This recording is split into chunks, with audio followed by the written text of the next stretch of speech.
हम चाहे अपने नेबरहुड की बात करें या स्कूल की बात करें, और स्कूल में हम क्लासरूम की भी अगर हम बात करें, तो एक ही क्लासरूम में पढ़ने वाले अलग अलग बच्चे, उनका फिजिकल स्ट्रक्चर अलग अलग होता है। कोई छोटा होता है, कोई मोटा होता है, कोई लंबा होता है, कोई गोरा होता है, कोई काला होता है। उनके सोचने समझने की जो क्षमता है वो भी एक दूसरे से अलग होती है।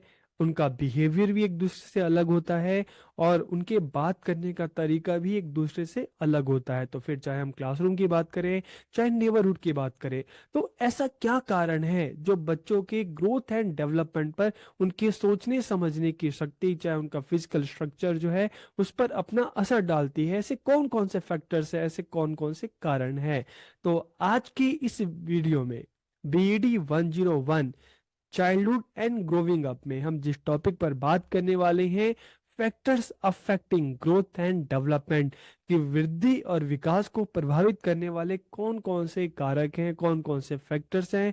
तो वीडियो को आखिरी तक देखिए, और वीडियो कैसा लगा कमेंट करके जरूर बताइए। तो वीडियो को हम शुरू करते हैं, और हम जानते हैं कि ऐसे कौन कौन से फैक्टर्स हैं, ऐसे कौन कौन से कारण हैं जो बच्चों के ग्रोथ एंड डेवलपमेंट पर अपना प्रभाव डालते हैं। तो सबसे पहले अगर हम बात करें हेरिडिटी एंड एनवायरनमेंट, अनुवंशिकता और पर्यावरण, तो देखिए हेरिडिटी क्या होती है। हेरिडिटी मतलब जब बच्चा पैदा होता है तो उसके कुछ उसमें कुछ क्वालिटीज, कुछ गुण ऐसे होते हैं जो उसे बाय बर्थ उसके पेरेंट्स से मिले होते हैं। हम अक्सर कहते हैं ना बच्चों की कि तुम्हारी आंखें तुम्हारे मदर पे गई है, तुम्हारे फादर पे गई है, तुम्हारा जो शारीरिक बनावट है, फिजिकल स्ट्रक्चर है, तुम्हारे पेरेंट्स पे गया है। तुम्हारा रंग की हम बात करते हैं, बिहेवियर की बात करते हैं, चलने का तरीका, बोलने का तरीका। तो हेरिडिटी, हेरिडिटी या अनुवांशिकता क्या होती है कि वो गुण, वो क्वालिटी जो बाय बर्थ जब एक बच्चा पैदा होता है तो उसे अपने पेरेंट्स से मिलते हैं। और अगर हम एनवायरनमेंट की बात करें, पर्यावरण की बात करें, तो जब पैदा होने के बाद बच्चा जिस सराउंडिंग में रहता है, जिस एनवायरनमेंट में रहता है, तो उसका असर बच्चों पर जो पड़ता है, ठीक है। तो बच्चों की ग्रोथ एंड डेवलपमेंट पर इन दोनों चीजों का बहुत ज्यादा असर पड़ता है। हेरिडिटी मतलब जो क्वालिटीज, जो गुण बच्चों को बाय बर्थ उनके पेरेंट्स से मिली है, और एनवायरनमेंट, जिस एनवायरनमेंट में बच्चा पलता है, बढ़ता है, उसको एजुकेशन मिलती है, उसका सोशलाइजेशन होता है। तो इन दोनों चीजों का बच्चों की ग्रोथ एंड डेवलपमेंट पर काफी असर पड़ता है। और अगर हम हेरिडिटी की बात करें, तो देखिए हेरिडिटी में कुछ ज्यादा किया नहीं जा सकता, क्योंकि ये वो क्वालिटीज हैं बच्चे में जो बाय बर्थ उसको पेरेंट्स से मिलती है। लेकिन हम एनवायरनमेंट की बात करें तो एक अच्छा एनवायरनमेंट बच्चों को देकर उनके ग्रोथ एंड डेवलपमेंट को एक सही तरीके से हम उनको आगे बढ़ा सकते हैं, ठीक है। तो किसी भी व्यक्ति के विकास के लिए उसकी आनुवंशिकता या हेरिडिटी है, उसको लेकर ज्यादा कुछ किया नहीं जा सकता। लेकिन उसके आसपास का जो एनवायरनमेंट है, उसको और अधिक अनुकूल या पॉजिटिव बनाने के लिए उसको नियंत्रित किया जा सकता है। बच्चों को एक अच्छा एनवायरनमेंट दिया जाए तो बच्चे भी अच्छे से एक सही दिशा में आगे बढ़ेंगे और अपने गोल को अचीव कर सकते हैं। और उनमें एक पॉजिटिविटी डेवलप की जा सकती है, उनको गोल ओरिएंटेड बनाया जा सकता है। लेकिन अगर बच्चों को एनवायरनमेंट सही ना मिले तो कहीं ना कहीं बच्चा रास्ता भटक सकता है और गलत एक्टिविटी में भी जा सकता है, ठीक है। तो हम बात करते हैं some of the environmental factors that affect development are as follow, कि विकास को प्रभावित करने वाले कुछ पर्यावरणीय कारक कौन कौन से हैं। तो इसको भी हम देख लेते हैं। तो सबसे पहले न्यूट्रिशन, पोषण, आहार, कि बच्चों की ग्रोथ एंड डेवलपमेंट पर उनके आहार का भी बहुत ज्यादा असर पड़ता है। अगर बच्चों को अच्छा भोजन मिलता है, ठीक है, उनको विटामिन मिलता है, प्रोटीन मिलता है, तो कहीं ना कहीं उनका फिजिकल डेवलपमेंट होगा, मानसिक रूप से भी बच्चे काफी सशक्त बनेंगे। और फिर हम बात करते हैं अर्ली स्टिमुलेशन, प्रारंभिक प्रेरणा। तो बच्चों को आगे बढ़ाने के लिए स्टिमुलेशन, जो प्रेरणा है, उसकी भी बहुत ज़्यादा आवश्यकता होती है। ये प्रेरणा ही तो है जो बच्चों को जमीन से आसमान तक पहुंचा देती है, ठीक है। तो फिर चाहे हम पेरेंट्स की बात करें, चाहे हम टीचर्स की बात करें, या नेबरहुड में हम अंकल आंटी इन सब की बात करें, कि बच्चों को एक पॉजिटिव मोटिवेशन मिलती रहेगी तो बच्चा लाइफ के जो स्ट्रगल है, जो चैलेंजेस है, उनका सामना करते हुए आगे बढ़ता रहेगा। और तीसरी अगर हम बात करें, चाइल्ड रेयरिंग प्रैक्टिसेस, बच्चों के पालन पोषण के तरीके। हम अक्सर देखते हैं ना कि एक नेबरहुड में रहने वाले अलग अलग बच्चे ठीक है, उनका बिहेवियर अलग होता है, उनके बोलने का तरीका अलग होता है। क्यों? क्योंकि सबका पालन पोषण भी अलग अलग तरीके से होता है। तो पालन पोषण ये पेरेंट्स पे डिपेंड करता है कि अपने बच्चों का लालन पालन किस तरह से करते हैं। तो इन्हीं तीनों जो पॉइंट्स हैं इस पर हम एक एक कर कर हम बात करते हैं। तो आप इसको देखिए और लास्ट में जरूर बताइएगा कि आपको ये वीडियो कैसा लगा। हम बात करें न्यूट्रिशन, पोषण। We are what we eat. हम वही हैं जो हम खाते हैं। तो आपने सुना होगा, जैसा खाओगे अन्न वैसा रहेगा मन। ठीक है, तो ज्यादा खाना भी सेहत के लिए अच्छा नहीं है और कम खाना भी अच्छा नहीं है। ठीक है, और हेल्दी अनहेल्दी, हेल्दी फूड खाओगे या अनहेल्दी, दोनों का ही असर हमारी बॉडी पे पड़ेगा। बस फर्क क्या है, हेल्दी खाने पर आपकी बॉडी पर एक पॉजिटिव असर पड़ेगा, तो अनहेल्दी खाने पर एक नेगेटिव असर आपकी बॉडी पर पड़ेगा। सो proper nutrition is essential for the healthy development of children in terms of physical and mental attributes। कि अच्छा खाना हमारे शरीर के और हमारे दिमाग के, ठीक है, दोनों के विकास के लिए जरूरी है। अगर हम अच्छा खाएंगे तो हमारा शरीर भी स्वस्थ होगा, हम हेल्दी होंगे फिजिकली भी और मेंटली भी।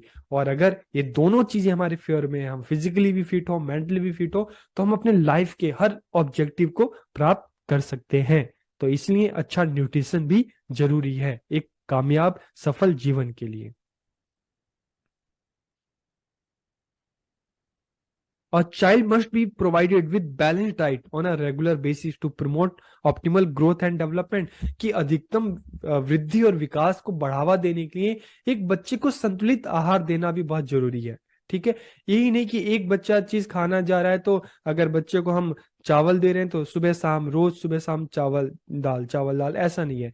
उसके डाइट में साग सब्जियां भी होनी चाहिए, वेजिटेबल्स भी होने चाहिए।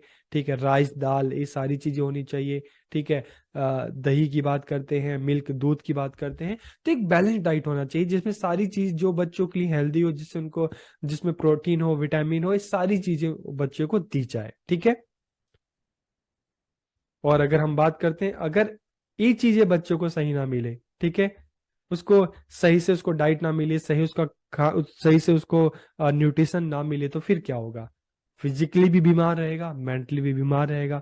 ठीक है, अगर इस तरह की हालत होगी तो कुछ भी अचीव बच्चा नहीं कर सकता। ठीक है, तो अच्छे जीवन के लिए अच्छे भोजन बहुत जरूरी है। ओके, फिर हम बात करते हैं अर्ली स्टिमुलेशन, प्रारंभिक प्रेरणा। ठीक है, तो प्रेरणा एक ऐसी चीज है, स्टिमुलेशन एक ऐसी चीज है, अगर बच्चों को दी जाए, हर किसी को इसकी जरूरत होती है। अगर बच्चे को बचपन से ही उनको मोटिवेट किया जाए, उनको एनकरेज किया जाए, तो बच्चा हर काम को बढ़ चढ़ कर करता है। लेकिन अगर बच्चे को डिमोटिवेट किया जाए तो बच्चा निराश हो जाता है, परेशान हो जाता है, स्ट्रेस में चला जाता है। इसलिए कोशिश करनी चाहिए कि हम बच्चों को जितना इंकरेज कर सके उतना करें, जो उनके डेवलपमेंट के लिए बहुत जरूरी है। A stimulating environment encourage the development of child's heredity potential। कि एक प्रेरणादायक वातावरण बच्चे की आनुवंशिक क्षमता के विकास को प्रोत्साहित करता है। ठीक है, हर बच्चा जब पैदा होता है तो उसमें कुछ क्षमताएं होती हैं, एक अच्छी मोटिवेशन की वजह से उन क्षमताओं को बाहर लाया जा सकता है, बच्चों को आगे बढ़ाया जा सकता है। तो इसलिए टीचर्स को चाहिए कि बच्चों को इनकरेज करे, डिस्करेज ना करे। ठीक है, उनको मोटिवेट करे, डिमोटिवेट ना करे। तो एक प्रेरणादायक वातावरण अच्छे शारीरिक और मानसिक विकास को प्रोत्साहित करता है, जबकि एक अस्थिर वातावरण, ठीक है, एक अस्थिर वातावरण के कारण बच्चे का विकास उनकी क्षमता से कम हो जाता है। तो इसलिए टीचर्स को चाहिए कि बच्चों को एनकरेज करे, उनको मोटिवेट करे, उनको आगे बढ़ाए, ना कि उनको डिमोटिवेट करे। Okay, this factor can be an important reason for a child not to achieve his her potential. कि अगर उसको स्टिमुलेशन, ठीक है, उसको प्रेरणा सही से ना मिले, ठीक से ना दिया जाए, उसको डिमोटिवेट किया जाए, ठीक है, तो इससे क्या होगा, बच्चे अपनी लाइफ को, अपना जो बच्चा जो उसका जो गोल है, जो उसका एम है, उसको अचीव नहीं कर पाएगा और कहीं ना कहीं पिछड़ जाएगा। तो इसलिए अर्ली स्टिमुलेशन भी बच्चे के लिए बहुत जरूरी है। तो एक ऐसा एनवायरनमेंट क्रिएट करना चाहिए जहां पे बच्चों को एनकरेज किया जाए, उसको आगे बढ़ाया जाए, उसको अप्रिसिएट किया जाए। ठीक है, फिर आता है चाइल्ड रेयरिंग प्रैक्टिसेस, बच्चों के पालन पोषण के तरीके। तो गीजू भाई बाधिका ने एक बुक लिखी थी, कठिन है माता पिता बनना। ठीक है, बच्चों को पैदा करना आसान आसान है, उन पर पैसा भी खर्च किया जा सकता है, लेकिन उन पर ध्यान देना। जैसे हम बात करते हैं एक माली, एक गार्डनर, जब बगीचे में फूल पौधे लगाता है तो ऐसा तो नहीं होता ना कि एक बार बीज डाल दिया और उसका काम खत्म। बीज डालने के बाद डेली उसकी केयर करना होता है, डेली पानी डालना होता है, सनलाइट जरूरी है, खाद जरूरी है। तो उसका डेली ख्याल लगता है, तब जाकर वो जो एक छोटा सा बीज है, ठीक है, एक प्लांट बनता है और एक हरा भरा पेड़ बनता है जिसपे फल लगते हैं, और जिससे एक तरह से हम उसी पेड़ पर पक्षी भी बैठते हैं। मतलब एक उसी पेड़ के जो फल है इंसान भी खाता है, पक्षी भी खाते हैं, जानवर भी खाते हैं। तो इसका मतलब क्या है कि अगर बच्चे का उचित पालन पोषण होगा, ठीक है, तभी वो आगे बढ़ सकता है, अपने गोल को अचीव कर सकता है, अपने सोसाइटी के लिए कुछ कर सकता है। लेकिन अगर माँ बाप ही अपने बच्चों पर ध्यान ना दें, उनका पालन पोषण सही से ना करें, अपनी लाइफ में ही बिजी हो जाएं, तो बच्चा गलत रास्ते पर चला जाता है। ठीक है, तो इसलिए बच्चों के पालन पोषण के तरीके, बच्चों को अच्छे तरीके से उनका पालन पोषण किया जाए, उन पर ध्यान दिया जाए। ठीक है, बच्चों से डेली बात किया जाए, बच्चों को एक दोस्त के तरह से मतलब उनको रखा जाए। तो अगर एक अच्छा पालन पोषण बच्चों के साथ होगा तो बच्चा हमेशा आगे बढ़ेगा, कभी गलत रास्ते पर नहीं जाएगा। ठीक है, तो अगर पेरेंट्स बच्चों को हद से ज्यादा फ्रीडम दे देते हैं तो वो भी बच्चों के लिए अच्छा नहीं है। उनको हद से ज्यादा फ्रीडम भी नहीं देना चाहिए, एक कंट्रोल होना चाहिए, क्योंकि बच्चे जो होते हैं वो नासमझ होते हैं, इतनी समझ नहीं होती, तो इसलिए उनको जरूरत से ज्यादा फ्रीडम देना भी ठीक नहीं है। तो इसलिए एक डेमोक्रेटिक एनवायरनमेंट होना चाहिए। ठीक है, एक डेमोक्रेटिक एनवायरनमेंट अगर होगा, ठीक है, तो क्या होगा कि इससे क्या होगा कि बच्चों का जो हम कह सकते हैं कि जो विकास है, चाहे सोशल डेवलपमेंट है, चाहे हम बात करें इंडिविजुअल डेवलपमेंट है, ठीक है, वो और बेहतर तरीके से हो सकता है। तो घर का माहौल जिस तरह से होगा, बच्चों के पालन पोषण जिस तरह से होगा, क्योंकि देखते हैं कि बच्चे, ठीक है, एक सोसाइटी में रहने वाले बच्चे, उस सोसाइटी में जो स्कूल है, सभी स्कूल जाते हैं, लेकिन क्या सभी आगे बढ़ पाते हैं? नहीं। क्यों? क्योंकि डिपेंड करता है कि उनके घर का माहौल कैसा है, आस पड़ोस का माहौल कैसा है, उन पर ध्यान दिया जा रहा है कि नहीं। ठीक है, अगर बच्चा गलती कर रहा है तो उसको सुधारने की कोशिश की जा रही है कि नहीं, उस पर ध्यान दिया जा रहा है कि नहीं।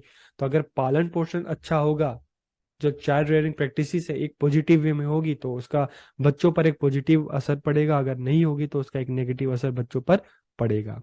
ठीक है, तो आज की इस वीडियो में हमने बात की कि कौन कौन से ऐसे फैक्टर्स हैं जो चाइल्ड डेवलपमेंट को, बच्चे के विकास को प्रभावित करते हैं। हमने हेरिडिटी की बात की, एनवायरनमेंट की बात की, और एनवायरनमेंट में भी हमने बात की न्यूट्रिशंस की। ठीक है, हमने बात की एनकरेजमेंट की, हमने बात की चाइल्ड रेयरिंग प्रैक्टिसेस की। तो वीडियो आपको कैसा लगा कमेंट करके जरूर बताइएगा। आप सबका बहुत बहुत धन्यवाद।